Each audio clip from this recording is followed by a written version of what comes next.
জনসভার জনপ্লাবন কবিগুরুর পাদস্পর্শের জন্য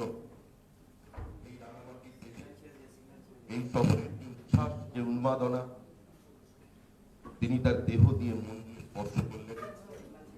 তারপর প্রবল ক্লান্তিতে আজ এখানে প্রেস কনফারেন্সে এসেছেন। আপনাদের সকলকে ধন্যবাদ।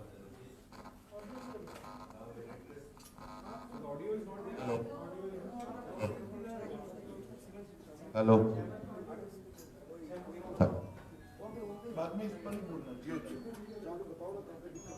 now I request our Honorable Home Minister to address the press conference.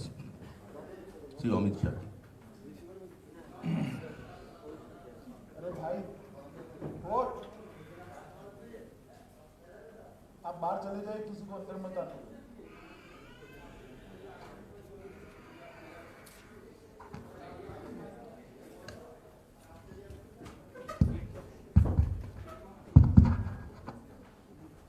आप सभी का आज की प्रेस वार्ता में भारतीय जनता पार्टी की ओर से स्वागत है। आज इस प्रेस वार्ता के साथ ही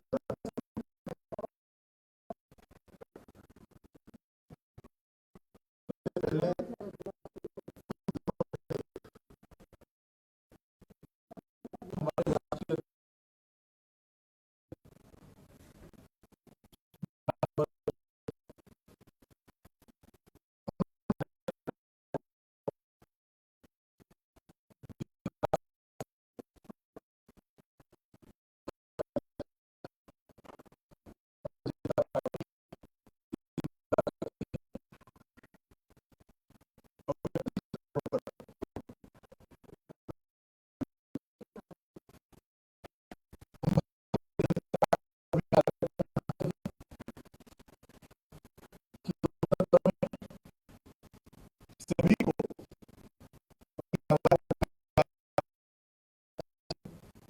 जनता तक अपनी आवाज पहुंचाने का हक होना चाहिए और शासन में होते हैं उनकी ये जिम्मेदारी होती है कि वो सुनिश्चित करे कि सभी राजनीतिक दल अपनी बात को जनता तक पहुंचा पाए। और मैं मानता हूं कि भारत के सबसे बड़े दल भारतीय जनता पार्टी के अध्यक्ष पर यह हमला केवल भारतीय जनता पार्टी के अध्यक्ष पर हमला नहीं है, बंगाल के अंदर लोकतंत्र की जो व्यवस्था है उस पर हमला है और इसकी संपूर्ण जिम्मेदारी तृणमूल कांग्रेस की सरकार की।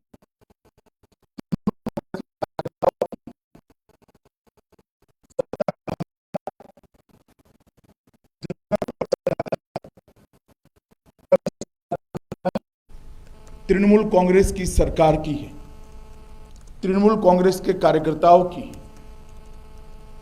सत्ता का अहंकार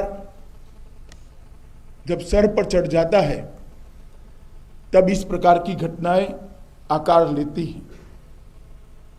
मैं आज इस प्रेस वार्ता के माध्यम से तृणमूल कांग्रेस के सभी नेताओं को बताना चाहता हूं कि आप एक गलतफहमी में मत रहिए कि इस प्रकार के हमले से भारतीय जनता पार्टी की गति रुकेगी, भारतीय जनता पार्टी का कार्यकर्ता रुकेगा और भारतीय जनता पार्टी अपने कदम पीछे ले लेगी।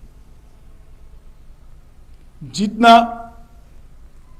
इस प्रकार की हिंसा का वातावरण बनाएंगे, भारतीय जनता पार्टी और मजबूती के साथ बंगाल के अंदर अपने आप को मजबूत करने के लिए परिश्रम करेगी। हिंसा का जवाब हिंसा नहीं हो सकता, मगर भारतीय जनता पार्टी के कार्यकर्ताओं ने तय किया है हिंसा का जवाब हम लोकतांत्रिक तरीकों से देंगे और आने वाले चुनाव में इस सरकार को परास्त कर कर हम दिखाएंगे। मित्रों, मेरे लिए चिंता का विषय यह भी है कि हमला होने के बाद जो प्रतिक्रिया आनी चाहिए थी राज्य की मुखिया की ओर से वो प्रतिक्रिया भी नहीं आई और एक प्रकार से तृणमूल कांग्रेस के नेताओं के जो बयान थे वो बयान इसका समर्थन करते हुए इस प्रकार से हुए, वो ज्यादा चिंता का विषय है। जहां तक बंगाल का सवाल है, बंगाल के अंदर पहले कई बार मैंने कहा है, मैं आज इसकी डिटेल में नहीं जाऊंगा, परंतु मैं उल्लेख इसका जरूर करना चाहता हूं कि राजनीतिक हिंसा चरम सीमा पर है। 300 से ज्यादा भारतीय जनता पार्टी के कार्यकर्ताओं की हत्याएं कर दी है और उसकी जांच में तनिक भर भी 1 इंच भी प्रोग्रेस कहीं पर दिखाई नहीं पड़ता है। भ्रष्टाचार भी चरम सीमा पर है। साइक्लोन के राहत का जो पैसा देना होता है, भारत सरकार जो भेजती है, उसमें भी सत्ताधारी दल ने अपने कार्यकर्ताओं का उपयोग कर कर बेफाम भ्रष्टाचार किया। मोदी जी ने गरीबों के लिए खाना भेजा, कोरोना के काल में 9 महीने तक उसके पूरे की पूरी बोरियां गायब हो गई, गरीब भूखा रहा। इसकी जिम्मेदारी किसकी है? क्या सत्ता में है उनकी? नहीं है। हाईकोर्ट ने दखल करनी पड़ती है, सीएजी के स्पेशल ऑडिट के लिए ऑर्डर करने पड़ते हैं। और क्या डर है सीएजी के ऑडिट से? क्यों इसके खिलाफ सुप्रीम कोर्ट में जाना पड़ता है? अगर कोई चोरी नहीं हुई है तो कहना चाहिए हम सीएजी के ऑडिट के ऑर्डर का स्वागत करते हैं। क्यों भागा जा रहा है सीएजी के ऑर्डर से? इसलिए भागा जा रहा है कि भ्रष्टाचार हुआ है। भ्रष्टाचार की जानकारी भी है जो सत्ता में है, मगर अपनों ने किया है तो उस पर बोलने के लिए कुछ है नहीं। अपनों ने किया है इसलिए पकड़ने के लिए हिम्मत नहीं है। जब परिवारवाद चलता है राजनीति में, तब इसी प्रकार की घटना एक के बाद एक आकार लेती है। मित्रों, बंगाल के अंदर भारतीय जनता पार्टी का तैयारी का जो अभियान है, उसमें 2 दिन से मैं बंगाल में हूं। कल भी मैं एक बहुत बड़ी रैली में गया था। तृणमूल कांग्रेस, टीएमसी और कांग्रेस पार्टी से बहुत सारे नेताओं ने भारतीय जनता पार्टी ज्वाइन करी। श्री शुभेंदु अधिकारी ने भी भारतीय जनता पार्टी ज्वाइन करी। मैं शुभेंदु अधिकारी का हृदय से स्वागत करता हूं भारतीय जनता पार्टी में। और हमारा मानना है कि अन्याय के खिलाफ जहां पर भी सार्वजनिक जीवन के, राजनीतिक जीवन के अच्छे कार्यकर्ता आवाज उठाने के लिए भारतीय जनता पार्टी को अपना प्लेटफॉर्म बनाना चाहते हैं, उन लोगों ने भारतीय जनता पार्टी में आना चाहिए। और जिस प्रकार का माहौल मैंने कल भी देखा था, आज भी देखा है, इतने छोटे से सेंटर पर, इतने टेरर वाले वातावरण के अंदर, जहां कल रात को हमारे सारे पर्दे फाड़ दिए गए, सारे पोस्टर उखाड़ दिए गए, मगर आज जो जन सैलाब निकला है, मुझे लगता है उनकी आंखें खोलने वाला होगा। शायद ही इतने छोटे सेंटर पर इस प्रकार का भव्य रोड शो हुआ होगा। इसलिए मैं यहाँ की जनता का भारतीय जनता पार्टी की ओर से हृदयपूर्वक धन्यवाद कहना चाहता हूँ। मित्रों, जब हम आज़ाद हुए तब देश के जीडीपी के अंदर लगभग 1/3 हिस्सा बंगाल का हुआ हो, और आज वो घटकर नीचे नीचे नीचे चला गया है। लगभग 3 दशक के कम्युनिस्ट शासन और 1 दशक के तृणमूल कांग्रेस के शासन के अंदर ये ग्राफ नीचे गिरता गया है। अब ना कम्युनिस्ट विकल्प है, ना तृणमूल कांग्रेस विकल्प है। बंगाल को आगे ले जाना है तो मोदी जी का पूर्व उदय का जो मिशन है, पूर्व को, देश के ईस्टर्न हिस्से को वो जो ग्रोथ इंजन बनाना चाहते हैं, इसी के साथ ही बंगाल की जनता हमारा सहयोग दे, ये मैं विनती करने आया हूँ। हमारा संकल्प है कि मोदी जी के नेतृत्व में हम बंगाल को फिर से एक बार सोनार बांग्ला बनाने की दिशा में आगे बढ़ेंगे। जब देश आजाद हुआ, इंडस्ट्रियल प्रोडक्शन में बंगाल का योगदान 30% था। आज जो गिरते गिरते 3.5% रह गया है। मैं पूछना चाहता हूं ममता दीदी और कम्युनिस्ट पार्टी को, कौन जिम्मेदार है इसके लिए? 30% से 3.5%। मित्रों, जहां पर रोजगारी का सवाल है, सेटिस्फेक्शन रेशियो 27% था पहले 1960 में, आज वो 4% पर पहुंच गया। 27% से 4%। ये जो गिरावट है, इसके लिए कौन जिम्मेदार है? प्रति व्यक्ति आय 1960 में महाराष्ट्र की प्रति व्यक्ति आय से 105% ज्यादा थी, लगभग 2 गुना थी बंगाल की, और आज महाराष्ट्र से आधी भी नहीं रह गई। कौन जिम्मेदार है इसके लिए? 1960 से लेकर आज तक किसका शासन रहा, वो बंगाल की जनता अच्छे तरीके से जानती है। 1960 में बंगाल भारत के सबसे अमीर राज्यों के में शुमार हुआ करता था, 1 नंबर या 2 नंबर या 3 नंबर। आज वो बहुत नीचे गिरता हुआ दिखाई पड़ता है। कौन जिम्मेदार है उसके? एक जमाना था कि बंदरगाहों पर की आवाजाही 42% बंगाल में होती थी। आज देश की आवाजाही के लगभग 10% तक बंगाल रह गया है। कौन जिम्मेदार है इसके लिए? 1950 के दशक में देश की फार्मा इंडस्ट्री में लगभग 70% फार्मास्यूटिकल प्रोडक्ट्स का प्रोडक्शन बंगाल में होता था, जो आज गिरकर 7% रह गया है। 70% से 7%। कौन जिम्मेदार है इसके लिए? पंजाब का और बंगाल का जूट उद्योग बहुत महत्वपूर्ण था, जो रोजगारी भी देता था, किसानों को भी संबल प्रदान करता था। जूट उद्योग भी आज बहुत सारी जूट मिलें बंद है और कागज पर चल रही है। इसके लिए कौन जिम्मेदार है, मैं इसको पूछना चाहता हूं।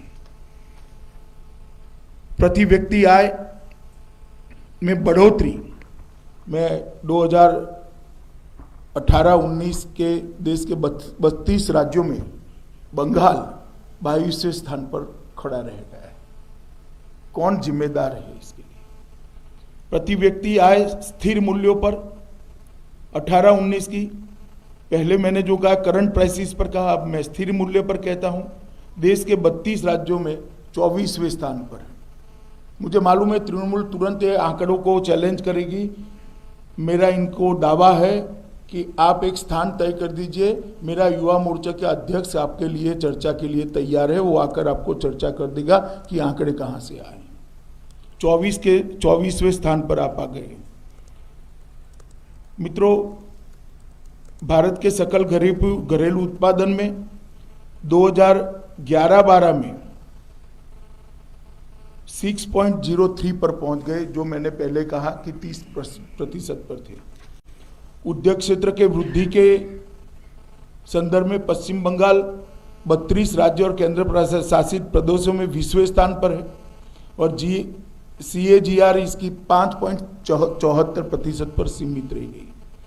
सेवा के क्षेत्र में वृद्धि के मामले में सिर्फ 5.8% रह गई विकास दर, और 28वें स्थान पर 32 राज्यों में है। राज्य के स्वयं के राजस्व की वृद्धि में, राज्य की आय की वृद्धि में 2011-12 और 19-20 के बीच लगभग 31 राज्यों में से वो 16वें राज्य पर हैं।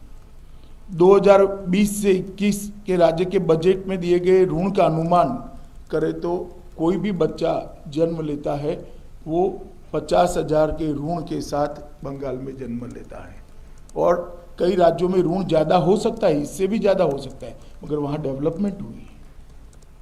रोड के किलोमीटर कम हो रहे हैं, गड्ढे में सड़क है या सड़क में गड्ढा है मालूम ही नहीं पड़ता है, बिजली की क्वालिटी खराब है। तो ये ऋण क्यों बढ़ रहा है? डेवलपमेंट करने के लिए कोई ऋण ले तब तो मैं समझ रहा हूँ। मित्रों, प्रत्यक्ष विदेशी निवेश में बंगाल की हिस्सेदारी 2011 में भी 1% ही थी। इसमें कम से कम कटौती नहीं हुई है, नीचे नहीं गया क्योंकि नीचे जगह ही नहीं है। 2020 में वो 1% पर भी रहा है, बहुत बड़ा अचीवमेंट है क्योंकि नीचे कोई आंकड़ा ही नहीं बचा है। पीएससी के लिए राष्ट्रीय मानांकों की दृष्टि से पब्लिक हेल्थ प्राथमिक स्वास्थ्य केंद्र में 58% कम है। सीएससी कम्युनिटी हेल्थ सेंटर, इसमें 36% की कमी है। अस्पताल में 1000 लोगों की बेड की संख्या में स्थिति बेहद निराशाजनक है। वो आंकड़े में बंगाल 23वें स्थान पर देश में है, 1000 लोगों के बीच में जितने बेड होने चाहिए इसके आंकड़े में। प्राथमिक स्वास्थ्य केंद्र के डॉक्टरों के लिए लगभग 39% स्थान खाली है। स्पेशलिटी और सर्जन के लगभग 87% स्थान खाली है, 87% स्थान खाली है। और सड़क निर्माण की मैं बात करना नहीं चाहता, बात बहुत लंबी हो जाएगी, मगर उसमें भी अच्छा खासा डिटोरिएशन है। शहरी विकास में जो हमने ग्रांट भेजी है उसका भी खर्चा नहीं हो पा रहा है। शिक्षा के अंदर 90% प्राथमिक स्कूलों में डेस्क नहीं है। लगभग 30% से ज़्यादा स्कूलों में पर्याप्त क्लासरूम नहीं है। 10% स्कूलों में इलेक्ट्रिसिटी कनेक्शन नहीं है। 56% स्कूलों में टॉयलेट नहीं है। और प्रति 1 लाख की जनसंख्या पर 13 कॉलेज ही है, 13 डिग्री कॉलेज है, जो देश में बंगाल 32 स्थानों में से 28वें स्थानों पर है। ये बंगाल की शिक्षा का हाल है। इस सब में कहीं पर भी नंबर 1 नहीं आता है। टोलबाजी करने में नंबर 1 है, भ्रष्टाचार में नंबर 1 है, परिवारवाद चलाने में नंबर 1 है, हिंसा करने में नंबर 1 है, बम धमाकों में नंबर 1 है, कार्यकर्ताओं की हत्या कराने में नंबर 1 है। जो बंगाल कभी नंबर 1 पर दिखाई पड़ता था, आज कहीं पर भी 20 के ऊपर नहीं दिखाई पड़ता है। जहां तक कृषि का सवाल है, मोदी जी ने देश के लगभग 10 करोड़ किसानों को 95,000 करोड़ रुपया की सहायता विगत 1.5 साल के अंदर दी है। 10 करोड़ किसानों को 95,000 करोड़ की सहायता बंगाल के एक भी किसान को नहीं मिली, क्योंकि वो सूची ही ममता दीदी नहीं भेजती है। मैं बार बार ये विषय को उठा रहा हूँ, और बार बार इसलिए उठा रहा हूँ कि चुनाव के पहले कम से कम गरीब किसान का पैसा मत रुकिए। आप क्या बिगाड़ा है उसने? मोदी जी किसान के खाते में सीधा 6,000 रुपया भेज रहे हैं, आप उनको सूची नहीं भेज रहे हैं। और लगभग 23 लाख किसानों ने ऑनलाइन आवेदन किया है, आप सूची ना भेजो, उन्होंने ऑनलाइन एप्लीकेशन, इसका सर्टिफिकेशन सिर्फ आपको एक पत्र देकर करना है, वो भी आप नहीं कर रहे हो। क्यों बंगाल के किसानों को पर साल 6,000 रुपया नहीं मिलना चाहिए? और आप किसान आंदोलन का समर्थन कर रही हो। आपके राज्य में कम से कम 6,000 रुपया मिल जाए, इसकी तो व्यवस्था करो। सिर्फ एक दस्तखत करने का, ऑटोग्राफ समझ कर दे दीजिए। आप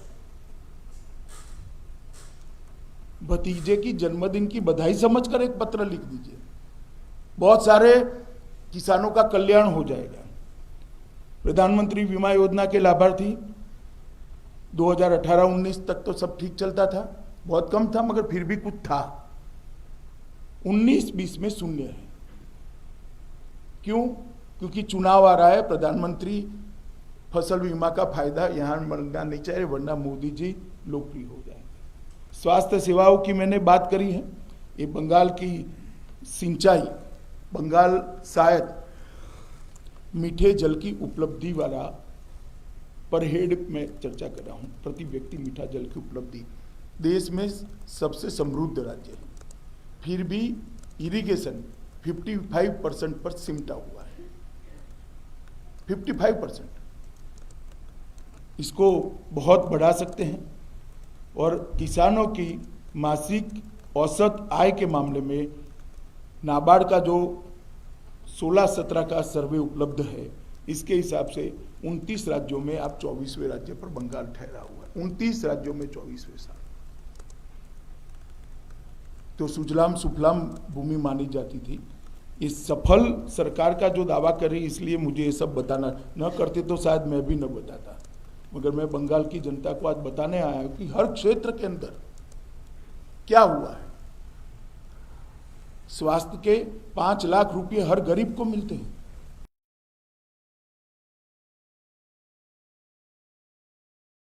गरीब के घर में कोई बीमारी आ जाए, बड़ा ऑपरेशन आ जाए, 5 लाख रुपए तक का स्वास्थ्य का खर्चा भारत सरकार उठा रही है।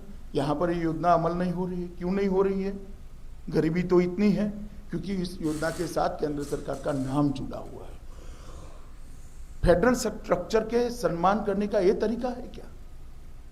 इसके कारण आप आपके राज्य के मतदाताओं का, आपके राज्य के गरीबों को अन्याय करेंगे, और कब तक ये चलेगा? आप चिंता मत करिए ममता दीदी, ये चुनाव के साथ ही समाप्त होने वाला है, क्योंकि आपकी सरकार जाने वाली है। यहां पर फिर से एक बार भारतीय जनता पार्टी की सरकार आ गई। मित्रों, मां, माटी और मानुष का जो नारा लेकर निकले थे, तुष्टीकरण, तानाशाही और तोलबाजी में अटक कर रह गए। आज दूर दूर तक मां, मिट्टी और मानुष का नारा दिखाई नहीं पड़ता है। एक फैमिली पार्टी बनकर तृणमूल कांग्रेस रह गई है। 10 करोड़ बंगाल की जनता की चिंता करनी बजाय मेरे भतीजे की चिंता कर कर उसको एक बार मुख्यमंत्री बना देते हैं तो बहुत बड़ा बंगाल का उद्धार हो जाएगा। ये थियरी पर जब राज्य की मुखिया चलती है तो इसी प्रकार के परिणाम आते हैं। गत प्रेस कॉन्फ्रेंस में भी मैंने कहा था कि 3 खतरनाक ट्रेंड भारत की राजनीति में बंगाल ने सेट किए हैं। एडमिनिस्ट्रेशन का संपूर्ण राजनीतिकरण कर दिया गया है, राजनीति का संपूर्ण अपराधीकरण कर दिया गया है, और भ्रष्टाचार को इंस्टीट्यूशनलाइज कर दिया गया है। ये तीनों ट्रेंड लोकतंत्र के लिए और जनता के लिए बहुत खतरनाक है। अतः मैं बंगाल की जनता को करबद्ध निवेदन भारतीय जनता पार्टी की ओर से करता हूं कि हमारे कार्यकर्ता एक परिवर्तन का अभियान लेकर चले, आर्नो अन्याय का एक अभियान लेकर चले हैं। आप कृपया इनके साथ जुड़िए, परिवर्तन करने में हमारी सहायता करिए। नरेंद्र मोदी को आपका आशीर्वाद दीजिए और बंगाल को सोनार बांग्ला बनाने का हमारा जो अभियान है उसमें आप लोग हमारे साथ जुड़िए। विकास के मुद्दे पर मैंने आज इसलिए कॉन्सेंट्रेट करा है कि ममता दीदी ने अभी बहुत थ्रस्ट दिया था कि हमारे यहाँ बहुत अच्छा चल रहा है। अब मैं कहाँ से आता हूँ, मैं कैसा दिखता हूँ, ये सब बातों में जाए बगैर सारी चीज़ों का जवाब मैं मानता हूँ तृणमूल कांग्रेस ने बंगाल की जनता को देना चाहिए। मुद्दे से ध्यान भटकाने का प्रयास नहीं करना चाहिए। और फिर से एक बार बंगाल की जनता को मैं इतना ही भरोसा दिलाना चाहता हूँ कि चाहे हमारे कार्यकर्ताओं पर कितने जानलेवा हमले हो, हमारे अध्यक्ष जी पर कितना भी बड़ा हमला हो, बंगाल के भले के लिए भारतीय जनता पार्टी अपने ये अभियान से 1 इंच भी पीछे हटने वाली नहीं है। ये हमारा कमिटमेंट है और हम एक अच्छे शासन देने का बंगाल की जनता को वादा करते हैं। धन्यवाद। अब आप सवाल पूछ सकते हैं। कौन करेगा?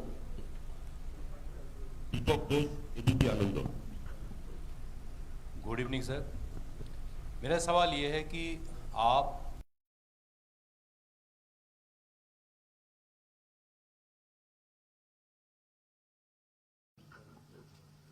Good evening sir. मेरा सवाल ये है कि आप नड्डा जी, कैलाश जी जैसे केंद्रीय नेता जिनका प्रत्यक्ष जोग है हमारी बंगाल की राजनीति के साथ, आपके नामों के साथ एक शब्द जुड़ा गया है सत्तारूढ़ पार्टी के द्वारा, यह है बोहिरागतो, मतलब आउटसाइडर। आरोप यह है कि बंगाल की अंदरूनी राजनीतिक मामले में आप दखल अंदाजी कर रहे हैं। इसको लेकर आपका टिप्पणी क्या है? ममता दीदी जब कांग्रेस में थी और इंदिरा जी यहां आती थी तो क्या कहती थी? वो बंगाल की अंदरूनी राजनीति में आंतरिक दखल थी क्या? जब वो कांग्रेस में थी और प्रणव दा आते थे या नरसिम्हा राव आते थे तो वो क्या कहती थी? और ये मंच पर आपको स्वपन दा, राहुल जी, दिलीप घोष, समीक दा कोई नहीं दिखाई पड़ता है। मैं बंगाल की जनता को कहना चाहता हूं, ये भ्रांति फैलाने का प्रयास है। ममता दीदी, आपको हराने के लिए किसी को दिल्ली से आने की जरूरत नहीं है। आपके सामने भी बंगाल का धरती पुत्र खड़ा रहेगा, आपके सामने ही भी बंगाल का ही आदमी लड़ेगा और आने वाला मुख्यमंत्री भी बंगाल की मिट्टी का ही मुख्यमंत्री हम बंगाल को देने जा रहे हैं। राष्ट्रीय दलों की संकल्पना शायद उनकी मेमोरी लॉस हो गई, वो खुद राष्ट्रीय दल का मेंबर रही, और आप इस प्रकार के देश की कल्पना ममता दीदी आप चाहती हैं जहां एक राज्य के व्यक्ति दूसरे राज्य में ना आ जाए, इस प्रकार का देश चाहते हैं? इतनी कंजर्वेटिव सोच बंगाल के अंदर नहीं स्वीकार होगी दीदी, आप कितना भी हो हल्ला करो। बंगाल खुले मन के लोगों का प्रदेश है, संकीर्ण लोगों का प्रदेश नहीं है। कृष्ण कुमार दास, प्रतिदिन।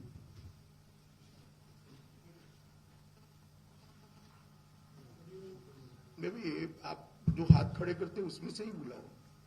Good evening sir. अब तो आपका सरकार लास्ट 6 साल सीमांत सुरक्षा में बहुत काम किया है, लेकिन बांग्लादेश को जो सीमांत सुरक्षा है इस बारे में आपका क्या चर्चा है, क्या प्लानिंग है, क्या हम लोग जानना चाहता है? नहीं, देखिए, पैनिक जैसी कोई स्थिति नहीं है, परंतु सीमा सुरक्षा सिर्फ बॉर्डर के 6 किलोमीटर की पट्टी के माध्यम से नहीं हो सकती। एक इकोसिस्टम होता है, कलेक्ट्रेट का, डिस्ट्रिक्ट एसपी का, स्टेट गवर्नमेंट का। जब तक पूरा इकोसिस्टम घुसपैठ के बारे में सीरियस नहीं होता है, घुसपैठ रुक नहीं पाती है। और मैं नहीं मानता कि तुष्टीकरण के आधार पर, अपीसमेंट के आधार पर चलने वाली एक तृणमूल कांग्रेस की सरकार घुसपैठ रोक सकती है। घुसपैठ केवल और केवल भारतीय जनता पार्टी रोक सकती है बंगाल में। बताइए आप। शांतनु चौधरी। रहने दो, मैं करता हूं कोई तो। अरे बोलो ना, सुना ही पड़ता है मुझे। सर, वो जो जेपी नड्डा के ऊपर हमले के बाद में जो 3 आईपीएस ऑफिसर के ट्रांसफर के बारे में हुआ है, उस पे ममता बनर्जी ये किया गया है कि ये फेडरल स्ट्रक्चर के खिलाफ है, और इसके सपोर्ट में भी अरविंद केजरीवाल, अदर सारे लोग इसके सपोर्ट में भी बोले हैं, और आज भी ममता बनर्जी किसी लीडर से बात भी किया है। इस पे आप क्या करेंगे? देखिए, केंद्र सरकार ने उनको जो पत्र लिखा है संपूर्ण रूप से संवैधानिक है और कानूनी है। फेडरल स्ट्रक्चर के दायरे में ही लिखा गया पत्र है, और उन्होंने नियम को कोट कर जनता के साथ बात करनी चाहिए, केंद्र सरकार के साथ बात करनी चाहिए। ममता बनर्जी बार बार चुनौती दे रही हैं आपको कि आप लोग अगर हिम्मत है तो पश्चिम बंगाल में राष्ट्रपति शासन लगाएं। क्या आपको लगता है कि राष्ट्रपति शासन लगाने जैसी स्थिति है पश्चिम बंगाल में? शायद वो सिंपैथी गेन करने के लिए कह रही है। आप इस पचड़े में मत पड़िए। ये केंद्र और राज्य के बीच का मामला होता है, गंभीर प्रकार की बात होती है। कोई प्रेस कॉन्फ्रेंस में राष्ट्रपति शासन के फैसले नहीं होते। बताइए। My question is, Bengal is a bordering state and CAA is a very important issue here because there are a lot of legal as well as illegal migrants. So the first question is, sir, when will the CAA rules will be framed? And the second question is, sir, your famous talk about the chronology. आप chronology समझ लीजिए, CAA and then a nationwide NRC. मैं We haven't heard about it. मैं बता देता हूँ।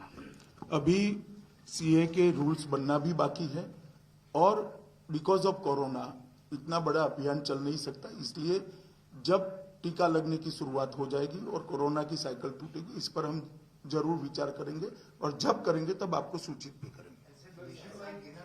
मैंने कहा ना पहले, क्रोनोलॉजी में पहला तो समाप्त होने दीजिए।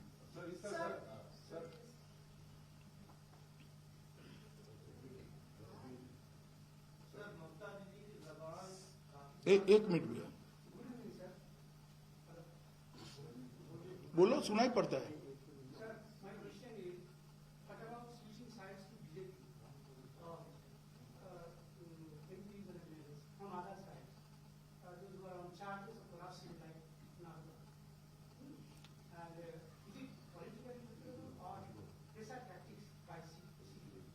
देखिए, जहां तक भारतीय जनता पार्टी के में है, या तो आएंगे, कोई कार्यकर्ता कानून के ऊपर नहीं है, सबके साथ समान रूप से कानून का व्यवहार होगा। भारतीय जनता पार्टी में ज्वाइन करने से कानून के मर्यादा के कोई ऊपर नहीं उठता है, इसको इस दृष्टि से नहीं देखना चाहिए। सर, तृणमूल कांग्रेस के पुराने चेहरे अभी भाजपा के नए चेहरे हैं, तो सर आप लोगों को फर्क कैसे समझाएंगे? देखिए, भारतीय जनता पार्टी बहुत पुरानी पार्टी है और तृणमूल कांग्रेस में सवाल नेतृत्व के अप्रोच का है। मैं मानता हूं सबके भतीजे राजनीति में नहीं है, आप मेरी बात समझ पाते होंगे। लीडरशिप के अप्रोच का है और भारतीय जनता पार्टी की संस्कृति में परिवारवाद है ही नहीं, भ्रष्टाचार है ही नहीं, ना टोलबाजी करने की संस्कृति है। ममता दीदी की जबान आपके लिए काफी कभी सख्त हो जाती है, सियासी एतबार से नामुनासिब है। आप ऐसे बड़े भाई उनको क्या पॉलिटिकल एडवाइस देना चाहते हैं? मेरा काम उनको एडवाइस देना नहीं है, चुनाव में हराना है। मेरा सवाल है, जिस तरीके से कल हमने देखा शुभेंदु अधिकारी के अलावा कई ऐसे तृणमूल के विधायक ने बीजेपी ज्वाइन किया, अटकलें लगाई जा रही है कि क्या बंगाल में सरकार चुनाव से पहले ही गिर जाएगी? हमारा ऐसा कोई प्रयास नहीं है। ममता दीदी अपना कॉन्स्टिट्यूशनल आयुष से उनकी सरकार पूरा करे, हमारी बहुत शुभकामनाएं हैं उनको। सर, मैं दिल्ली हूँ, टीवी लाइन फार्मेश दिल्ली से। सर, मेरे दो सवाल हैं। पहला, आप मिदनापुर से लेकर देवभूमि तक कल 2 दिन में रहे हैं और आपने यहाँ की भीड़ के साथ सभा किया यहाँ पे। इस भीड़ से आप बंगाल के मूड का क्या आकलन करते हैं? सवाल नंबर 2 है सर कि पिछली बार के चुनाव में भी आप लोगों ने बहुत मेहनत की, आप बंगाल को एक लंबे अरसे से देख रहे हैं। पिछली बार आपको सकारात्मक परिणाम नहीं मिले थे, इस बार किस परिणाम की अपेक्षा कर रहे हैं और ये आंकड़ा कहाँ जा करते हैं? मैंने कहा ना, हम 200 से ज्यादा सीट जीतेंगे और पूर्ण बहुमत की भारतीय जनता पार्टी के। ऐसा जी बोलिए।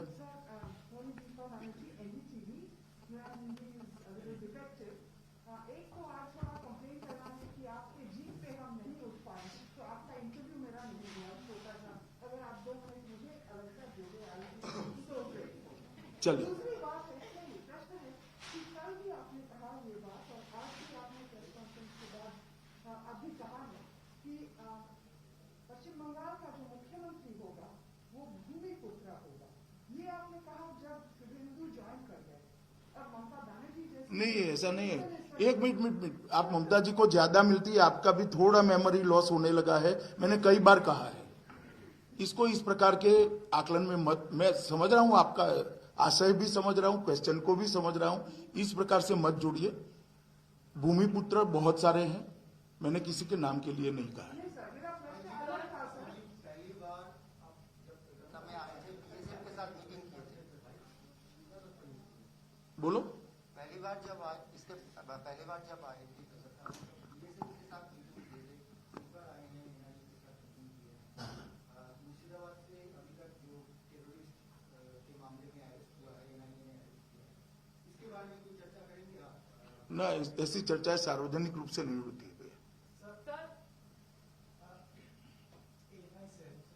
एक सवाल लगातार किया जाता है या तो आरोप लगाए जाते हैं कि असदुद्दीन ओवैसी एआईएमएम का जो पार्टी है वो बीजेपी की बी टीम है। बिहार में भी चुनाव जीतने में उनको समर्थन करती है, बंगाल में भी 7 चुनाव लड़के उनको बीजेपी को आगे बढ़ने में काम करेंगे। क्या कहना है आपके? कोई मूर्ख ही ऐसी बात मानेगा, मैं आपको नहीं कह रहा।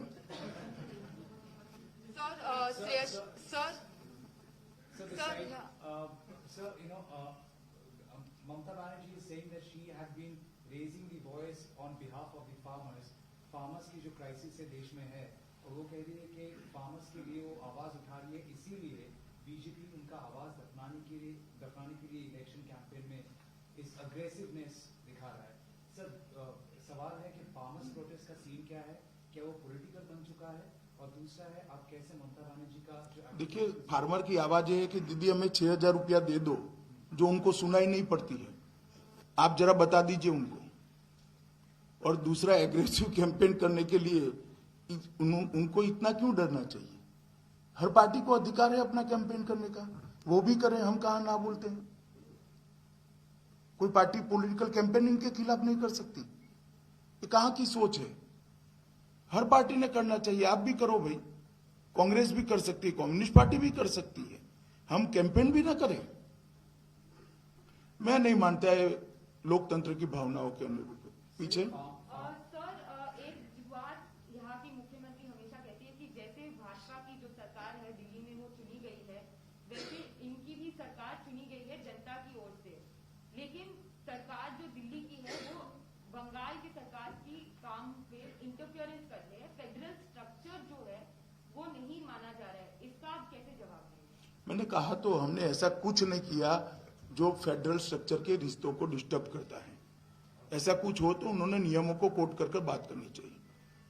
पल्लवी, जो आप जब परिवर्तन की बात कर रहे थे आप स्पीच में, आपने कहा कि लोगों के पास आप जब जाते हैं आप कहते हैं कि नरेंद्र मोदी को वोट कीजिए और परिवर्तन लाइए, इस बार उनको चांस दीजिए। फिर आप कहते हैं कि जो सीएम होगा भाजपा का वो इसी भूमि से होगा। क्या इलेक्शन से पहले हम मान सकते हैं कि आप अनाउंस कर देंगे एक नेम जिसके नाम पर फिर वोट गिरे? अगर तय हो जाएगा तो अनाउंस कर देंगे। पार्लियामेंट्री बॉडी इसके निर्णय करता है, मैं व्यक्तिगत तौर पर नहीं कर सकता। पीटीआई ये फार्मर्स से आपने कहा कि हम बात करना चाहते हैं, तो नेक्स्ट ब्लॉक की बातचीत हम कुछ एक्सपेक्ट कर सकते हैं आने वाले दिन? मैं 2 दिन से आया हूं, मगर कुछ तय हुआ है वहां पर।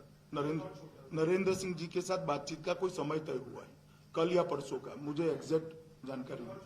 जहाँ भी जाते हैं तो जो सबसे ज्यादा आपकी रैली में लाउड स्लोगन मिलता है वो जय श्री राम। आपको लगता है कि वो बाकी जगह वो स्लोगन मंदिर के साथ जोड़ा गया, यहाँ वो स्लोगन टीएमसी को टारगेट करने का ज्यादा? नहीं, ये देखिए, स्लोगन कोई नेता या पार्टी नहीं बना सकती, जनता बनाती है, और ये सवाल आपने जनता को पूछना चाहिए।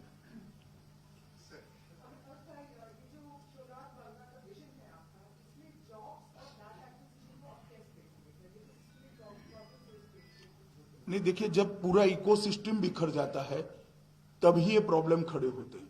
अगर इंडस्ट्रियल डेवलपमेंट अच्छा है तो ऑटोमेटिक जॉब मिलते हैं। अगर एजुकेशन ठीक है तो लड़के राज्य के बाहर जाकर, लड़कियां राज्य के बाहर जाकर भी जॉब लेती है। अगर इन्वेस्टमेंट आता है तो जॉब जनरेट होती है। अगर पोर्ट ढंग से काम करते हैं, पोर्ट के अंदर दादागिरी नहीं होती है, लॉ एंड ऑर्डर ठीक होता है, पोर्ट के अंदर माल की आवाजाही होती है, तो ऑटोमेटिक जॉब जनरेट होते हैं। मेरा कहने का मतलब ये है कि इकोसिस्टम अगर कोई सरकार ठीक कर लेती है तो अपने आप जॉब जनरेट होते हैं।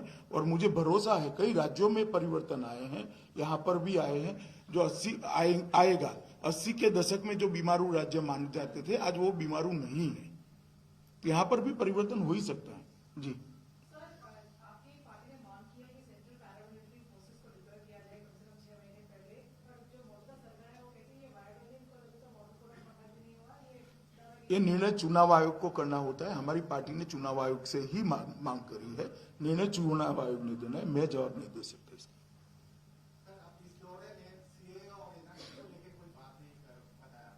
ये अंतिम दौरा नहीं है, आप क्यों इतने उतावले होते हो? अंतिम दौरा नहीं है भैया, ठोक कर बात करूंगा जब करूंगा। हाँ, चिंता मत।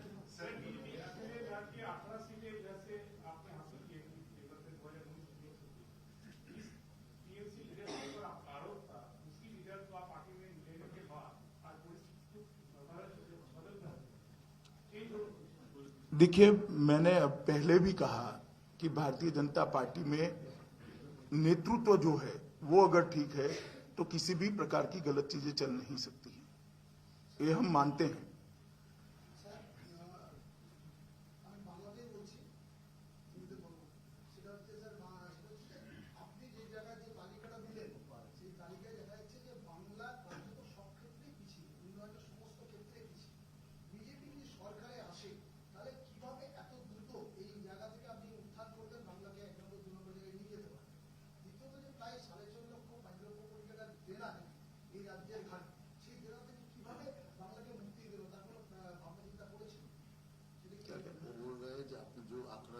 वो तो पीछे है, मैं समझ गया। 5,000 करोड़ रुपया अभी उधार में चल रहा है बंगाल, 5 लाख करोड़, उसका कैसे भरपाई करेंगे जब 4 सप्ताह में आएंगे? देखिए, इतना ही मैं कहना चाहता हूं, आपकी चिंता बहुत वाजिब है।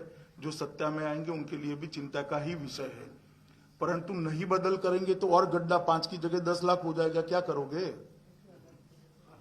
कम से कम कोई बढ़ाने न वाला तो आ जाए और गड्ढा भरने वाला आ जाए। गड्ढा कितना गहरा है वो तो वहां बैठेंगे, जो नए चुनकर आएंगे वो बैठेंगे तब मालूम पड़ेगा, परंतु नक्की सकारात्मक दिशा में वातावरण जाएगा और स्थिति सुधरेगी। भैया, आप बार बार नहीं पूछ सकते ना, इतने सारे लोग हैं।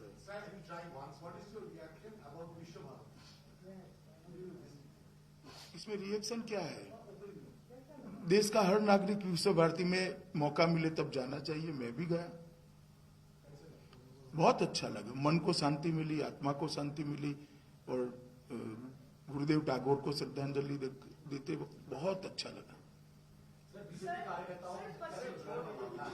हो गया ना आपका भी हो गया पीछे। एक जो फाइट अभी चल रही है वेस्ट बंगाल के अंदर टीएमसी वर्सेस बीजेपी, कांग्रेस को किस तरीके से देखते हैं? क्योंकि कांग्रेस राहुल गांधी, प्रियंका गांधी शेड्यूल प्लान है कि रैली भी करेंगे, उतरेंगे, लेफ्ट को एक प्रपोजल भी भेजा हुआ, तो उनको ऑपोजिशन पार्टी जो एक साथ आती है। नहीं, सबने अच्छे से चुनाव लड़ना चाहिए, अच्छे माहौल में चुनाव लड़ना चाहिए। चलिए, धन्यवाद आप सभी का, बहुत बहुत धन्यवाद।